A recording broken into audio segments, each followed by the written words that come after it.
Alright, so in this video we're looking at lesson 12 code.org, the draw loop, and we're taking on one of the practice activities here. And this one happens to be debug the blurry sprite. Excuse me. So as we look at this, we have a draw loop and we're creating this variable blender and we're creating it in this location in the middle, right here to be exact.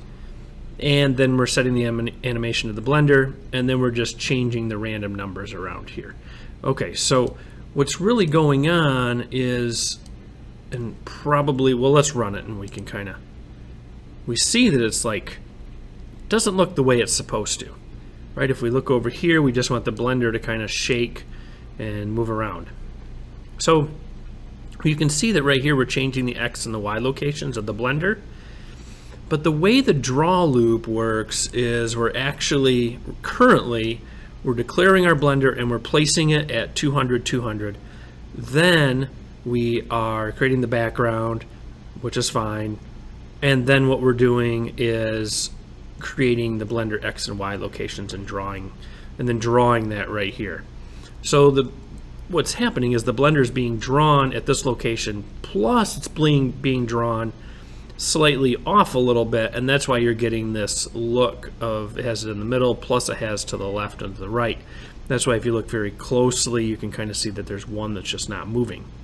So what we really need to do, you never want to have this inside a draw loop. I shouldn't say never, but in this case, you do not want to have this inside a draw loop, because it's going to locate it in this location, and then if we're changing it, it's going to change that as well. So you're basically doing this twice. So what we're going to do is we're going to move this outside of our draw loop,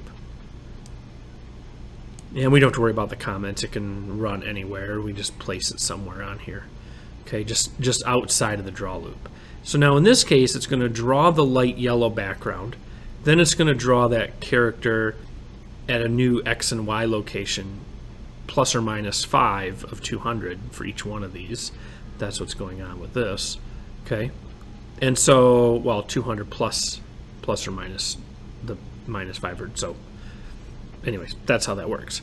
All right, so if we run this now you can see it shaking and moving back and forth. So every time the loop runs, it draws the background, it does the X, does the Y, and then it draws that sprite. Okay? Now, if we didn't have the background in here, we'll just do this just for fun here. You're going to see them all kind of build over top of each other. Well, we want to have the background inside this draw loop because it's going to cover up the previous location of that blender. So it's going to give it a new location and cover up the old location. So now, now it looks like it's shaking. Okay? All right. Hopefully that helps you. Good luck with your coding.